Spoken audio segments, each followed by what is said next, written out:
South ఇండస్ట్రీలో one of the top directors అయిన శంకర్ గారి కూతురు ఐశ్వర్య పెళ్లి చెన్నైలో ఎంతో ఘనంగా జరిగింది. డైరెక్టర్ శంకర్ గారికి 2 ఆడపిల్లలు. తన మొదటి కూతురు ఐశ్వర్య పెళ్లిని అంగరంగ వైభవంగా జరిపించారు శంకర్ గారు.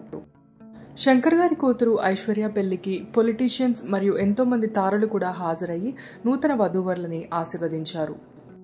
టాలీవుడ్ నుంచి చిరంజీవి, రామ్ చరణ్, ఉపాసన, సురేఖ కొణిదెల, హీరోయిన్స్ రకుల్ ప్రీత్ సింగ్, కీర్తి సురేష్, శృతి హాసన్, కాజల్ తన భర్తతో సహా అటెండ్ అయ్యారు. తమిళ సూపర్ స్టార్లైన రజనీకాంత్, కమల్ హాసన్, చియాన్ విక్రమ్, సూర్య శివకుమార్ ఇలా ప్రతి ఒక్కరూ ఈ పెళ్లికి అటెండ్ అయ్యి న్యూ కపుల్కి బ్లెస్సింగ్స్ తెలియజేశారు.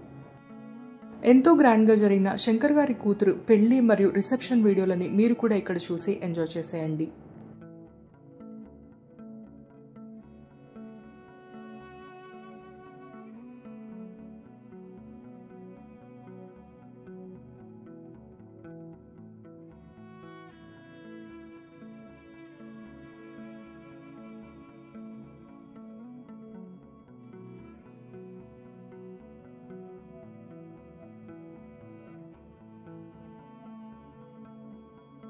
ఈ వీడియో మీకు నచ్చితే తప్పకుండా లైక్ చేయండి. ప్లీజ్ సబ్స్క్రైబ్ టు సినిమా పిచ్చోళ్ళు.